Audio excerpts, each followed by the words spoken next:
guys, welcome back to my channel. This is Tita Lavinia of Titas of Pageantry, and for this episode, I am going to be giving you my favorite performers from the recently concluded Binibining Pilipinas 2022 press presentation. So please make sure you stick around, please subscribe to the channel, as well as hit that bell notification button for your weekly pageant fix. How are you doing? I am giving you an episode this weekend in preparation for our live sesh this coming Sunday, because I know I will be quite busy next week. So I will be having a lot of these media coverages for you. So yeah, I plan on giving you smaller or shorter episodes about Binibining Pilipinas because the activities are ongoing leading up to the finals this coming July 31st. So the ladies really have to perform at press presentation because I heard, and I'm sure a lot of the pageant fans know this, that a chunk of the scores are usually taken from the press presentation. Now, what happened to Nicole Borromeo? Nicole Borromeo, she mentioned this in her live sesh at around the same time they were airing or streaming the press presentation, mentioned that she got sick, that she tested positive for COVID. Now, there have been media outlets and fans who have reached out to Nicole, who have reached out to her management, and they have replied saying that Nicole is on her way to recovery. If she does recover fully, I think she still has a little over 2 weeks. And if I'm being very honest with you, because a lot of you have been asking if this will affect her scores or her placement in the competition, I'm sure it will, because the press presentation cannot just move because Nicole won't be able to make it. So the show really had to go on. But I know that a large chunk of the scores will be taken from the press presentation, but I'm pretty sure that they will be fair to Nicole. But I'm sure that Nicole has other qualities to pull her scores up. So yes, if she is on her way to recovery, then just like you guys, I am really hoping that she recovers fully before the finals. So, and we are dealing with a really strong batch this year, and I know that a lot of us have been talking about this year being heartbreaking because there are only 4 titles and there seems to be so many of them worthy to fill these titles. So the press presentation took place at the Grand Ballroom of the Novotel Manila. At This was on July 5th, and honestly, it was off to a really bad start because they advertised that this would be streamed at 12 in the afternoon. So I've been having a really wonky sleeping schedule. In fact, I am filming this at around 6 in the morning. So if you start hearing the vendors, please just give them a free pass. I live in a residential area. There's really nothing I can do with the vendors. But just in case, you get to hear them, then you know why. I'm filming this very early in the morning, which means that my schedule has been a little strange lately. So on July 5th, I set my alarm at 12 in the afternoon, and then come 12 in the afternoon, I still felt so sleepy because I probably started getting sleepy at around 11 in the morning. So it was just so short. I wanted a little bit of more time. So I said, you know what, F it. I'm just gonna watch the replay. So I did not watch it at 12 in the afternoon. And then somewhere along the way, around 1 in the afternoon, I woke up and then I said, you know what, I'm gonna check YouTube, I'm gonna check TV, I'm gonna see if something comes up. Maybe I still have time to catch the tail end of the show. And alas, the show did not start up until past 1. So I got to watch the full show. Now that was a plus for me, but in general that really ate up a lot of people's time. And I hope that they can really work on the punctuality, because a lot of people, especially those who have been very used to having things done on time, people who were watching from abroad, yeah, they weren't very happy about it. But I think apart from this and the wonky camera angles, which I will be talking about later on, this seems to be a really well thought out event. This was only open to select members of the media. So for the nth time, guys, I am not a part of the accredited pageant media for Binibining Pilipinas. I watched the event just like you. I waited for it just like you. But of course, I have connections from the inside. I asked around. Food is always great. The venue is really swanky. Like, they had a really big space to play around. And for this press presentation, they made sure that the stage was low. So I think that it was a really very intimate setup. So if this is part of Binibining Pilipinas and their rebranding, bringing the girls closer to us, making them more accessible, then I think that they succeeded in that. Everything just seemed really glossy. They had a really, nice setup. It was very modern. It was something that would appeal also to a younger crowd. They had a DJ booth. They played really good tunes. And then, when you're at the venue, it would seem really, really catchy. It would really help bring out the personality and the energy of the girls. But yes, for vloggers like me who would love a little piece of, videos here and there, that's really difficult to edit out because they used a lot of really popular tunes, both internationally, and they're promoting P-pop right now. So they had guests, they had Fourth Impact there, and they also had a new version of the Binibining Pilipinas song with SB19 singing it. So it was a really good way to introduce what they're planning to do come final. So I thought that the whole show was really young, it was really hip, and it appealed, I feel, to the younger pageant fans as well as to the more established Filipino pageant fans. So I thought that everything just looked really streamlined. In terms of camera angles, I think that although it seemed like a good idea to bring the stage down, ultimately they failed to realize that once the stage is just at the level of the judges and at the audience, the only good shots that they would be able to take are like shots from above. So it was a little difficult to really capture the footwork and really capture the whole energy as well as the routine of the ladies who will be walking the ramp. So we saw a lot of the audience shots, which I felt just was a little distracting for me. There were a lot of heads that were captured, so that really distracted and that really cut the girls from the waist up, so or from the waist down. So yeah, I thought that they could just make some changes with that. I mean, it has been years we've been asking Binibining Pilipinas to do these changes, especially for the camera angles, and if they're very receptive this year, then hopefully we get our chance for really nicer camera angles. I mean, make it make sense for the camera angles, but the rest, the songs, the production, like how snappy it is, I thought that it was really, really good. Now I want to move on to what they were wearing. So they had new swimsuits on. These were designed by Justine Aleman and her new company. I thought that the color really popped. It signaled summer. It was really light, and it was really modest. It had more fabric than I would prefer, but I totally get it. It's very modest. It's very classy. It's very Binibining Pilipinas. Even the cut on the bottom part, it wasn't too high, but it was sexy for me. I don't mind the one piece. It's just that it's really more of a challenge to show one's physique in a one piece. But then again, maybe that's why they added the one piece there, so that it would be like an extra challenge for the candidate to show how she could showcase her body with her poses, or how she could really work with such a limiting garment.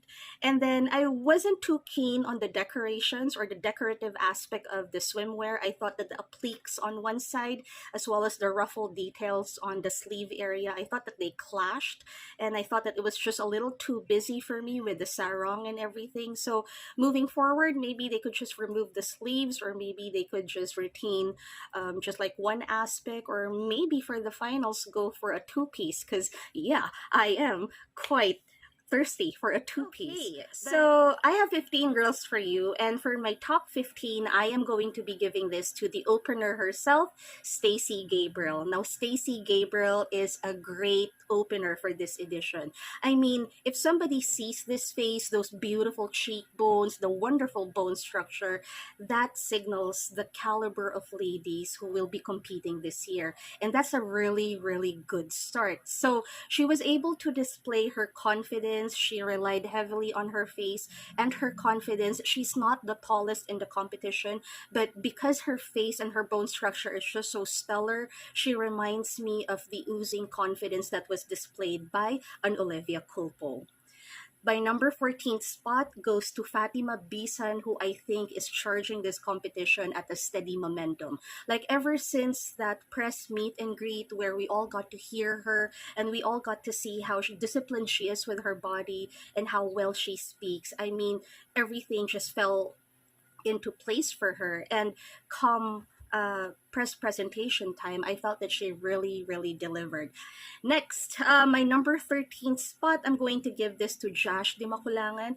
Josh is one of the returnees from the previous edition. She is back. I think that she is a lot calmer, not just with her demeanor, but with her overall styling. And I like the femininity as well as the elegance that she displayed during the press presentation. It wasn't screaming, it didn't have a lot of fireworks, and I know that this is someone who could really turn on the fireworks. So for her to pull back and really look elegant in the face, I thought that she did a really good job here. My number 12 spot, I am going to give this to a newbie only because she was so striking, at least for the first few seconds of the video that showed her pasarela. I am talking about Ana Valencia. Now, Ana Valencia for me is, of course, super statuesque at 5'10". She's definitely hard to miss. She will not blend in. She will always stand out. So what I like about her was the first few seconds of this pasarela video wherein the camera was taking her strides from the side, and I thought that, that really showed KF standards. I mean, you have to understand, Anna is pretty young. She's pretty new. She has only had pageant training for only a few months. And I know this because I met her at around the time I interviewed Deyandy, from Hiasnang Pilipinas, and I met her there. It was only just a couple of weeks since her arrival. So she has been practicing a lot, and it's really showing. She has the stamp of KF with her strides. It's very clean. There is still a lot of room for improvement, but that's very exciting and also very promising because if the lower part of her body can move like that, because I feel like she still has to work on the upper part of her body, especially her posture, then I think that we have so many good things in store for Anna. My number 11 spot, I will give this to Harleen Nicole Budol. I thought that her S lines and the way she carries herself, this is really effortless, knowing that this isn't even her world. She's not even from pageantry. But if the narrative right now is that she's really striving hard and that she's really practicing a lot for her pageantry stint, then the proof is really in the pudding. With Harleen Budol, I think a lot of people are really afraid that she might do something gimmicky or she might perform a stunt on stage, but we saw how serious she was and how serious her training team is when it comes to presenting Harleen Budol at par with the other beauty queens, at par with the other beauty contestants. My number 10th spot, I will be giving this to Gabby Bashana. I think a lot of people are really happy to see Gabby happy, to see Gabby performing, and to see Gabby in fighting form. Now, I'm not oblivious to the fact that when Gabby first signed up at Binibining Pilipinas this year, there were a lot of talks with her styling. There were a lot of talks about her not being physically ready. So there have been weeks in between that has passed, and Gabby has been working on this, and it was really evident at the press presentation. Her walk was also a lot calmer, but there is joy with her presentation. She was really smiling. She was working the crowd, and she understood, at least for this year, that it doesn't have to be a walk that would take her from point A to point B, that there is a little bit of that showmanship factor that is needed and required of her. And I think she really delivered. My number 9 spot, I will give this to the revelation herself, Elda Aznar. Now, Elda, admittedly, out of the roster of the pro media girls, wasn't really getting a lot of hype. She wasn't getting a lot of buzz. From pageant media as well as the pageant fans. But I remember in one event, concerns were expressed about her standing, and we were having a conversation. But I think a lot of us from that conversation mentioned that we just have to wait for the preliminaries or the press presentation or any opportunity to put Elda in a swimsuit, because we all thought that if Elda was given an opportunity to don a swimsuit, she would really slay. And Slay, she did. I thought that she did really, really well at the press presentation. There was restraint, there was sexiness, but there was restraint, and the proof is really in the physique. I mean, that height at 5'10", almost 5'11", those legs, those curves, I mean, you cannot replicate that, you know, easily. You have to be really born with it. And I thought that Elda practiced, and she really showed us that she's worthy of a place in this competition. Number eight, of course, is someone absolutely so effortless, walking as well as physique. I am, of course, talking about Graciela Lehman. Now, what I really like about Graciela's performance this year was, again, pulling back the restraint, because it's so easy for Graciela Lehman to just turn up the energy 100% and go head to head with a Janice and Lubina type of energy and sway her hips a la MJ Lastimosa from East to West. But again, she pulled back. She didn't really have to do a lot. All we had to do is just watch her walk, watch her sway, and watch how she has worked on her physique and she has really worked on those curves. Just like Carlene Budol, I think these two have the most effortless form, and that these two have the most feminine curves. So good job for Graciela Lehman.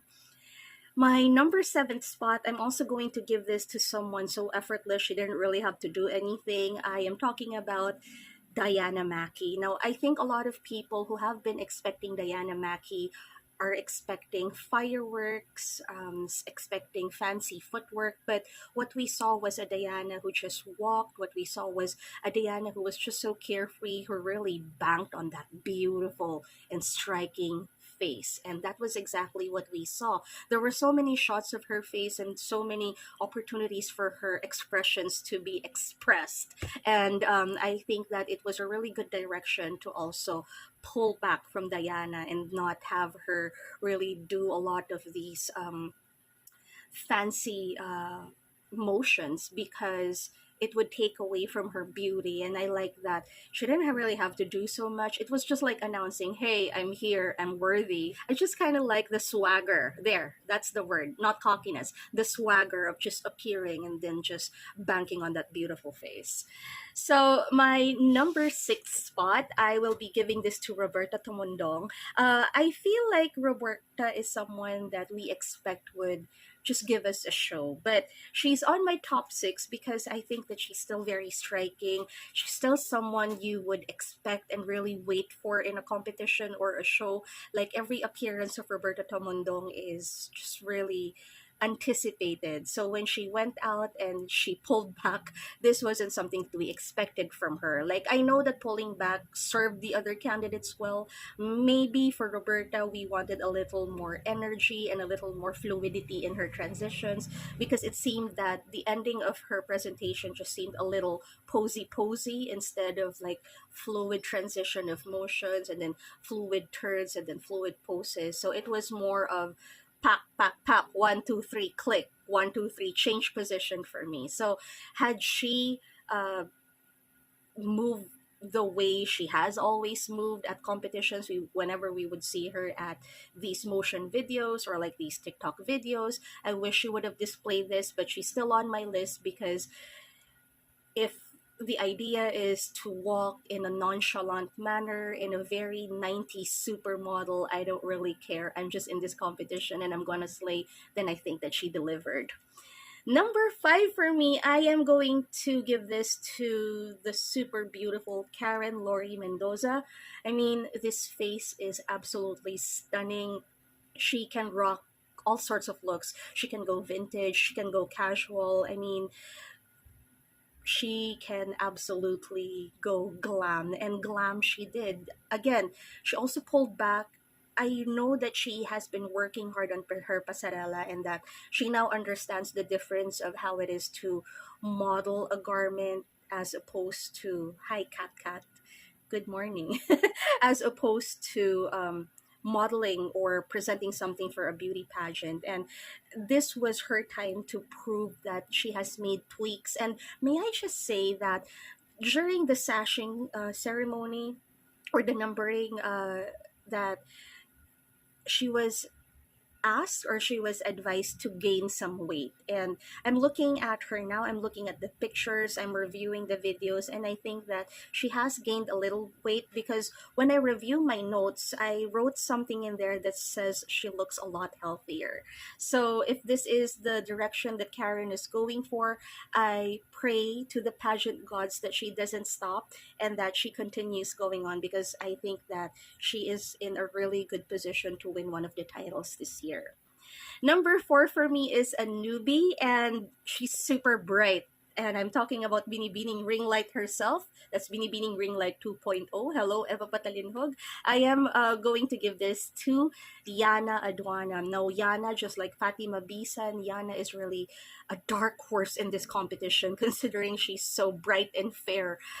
She's been doing things on her own. She has been practicing. She has been prepping for her body. I mean, she's not Miss Bikini for nothing. So when we saw her at the press presentation, I was really, really anticipating the wow factor. I mean, if I were in a watch party, people would probably say wow simultaneously, because when she removed her sarong, you could really see how small her waist was and how her hips were just like really beautifully formed. And I'm a woman, I want those hips, I want that waistline, I want how healthy looking she was and how glowy she was. And I think we don't talk about her skin enough. I think that we should devote even one episode just for that luminous skin. And she was youthful and she was vibrant in her presentation. I remember my notes and it had the words wow. Number three for me, I am going to give this to a pro, and I'm talking about Chelsea Fernandez. She's really, really beautiful, just like Roberta Tamondong. She's one of the candidates that you would wait for, you would anticipate, and I just love everything about her presentation. The first few seconds of her coming out, it was death stare, but then she turns into a megawatt smile, and I think it's a really beautiful transition. I think that it really shows how much Chelsea is just such a pro. Number two for me, now, admittedly, we were a lot worried about this. I had an event prior to the day prior to the press presentation, and I particularly remember a conversation with another media person saying that we're pretty worried about Cyril Payumo because she's tall, she's a pageant veteran, beautiful face, nice, very polite, lovely demeanor also. But we're just wondering why she isn't getting picked up by the pageant media or like the pageant fans. And she's along, the favorites such as Gabi Bashana and the other tall ladies in the competition. So we were a little worried. I wasn't a fan of her hair and makeup. I thought that it was really hard on her and maybe a bit more silver on someone so tan. I don't know if it registered on your screens that way, but nevertheless, she had class and restraint, and she had the movements that we really expected from her. And I really love how she connected with the audience. I really love that it seemed that she had a show on her own. And of course, my number one spot, I do not think that this is a surprise to anyone. CJ Opiaza, who I think definitely swallowed whatever it is, the essence of Janice and Lubina and maybe Samantha Bernardo in one. She was slayage in motion. I mean, she put up a show. I think that CJ understood that she is recognized in the competition, but she is not a heavy favorite in the competition. And that if there was one event at the whole pre-pageant activities that she could excel, this was her chance. Now, this for me is a thinking candidate, and you all know how I love thinking candidates because they're very strategic. She was just so flawless. It was a risky move to move the way she did because this can only be executed by a pro. This could be moves that could be executed by someone who is known to have that confidence and the footwork and the skill to do this. So there you go, guys. These top 15 ladies for me, I think they did a really stellar job. In fact, the other ladies who did not surface in my personal list also did quite well. So again, this is a testament to how strong this batch is. And if we are going to see the same set of ladies to the top, then it pretty much gives us an idea on how the finals will play out. So thank you so much, guys, and I will be seeing you tomorrow, which is a Sunday, for a live session. Bye.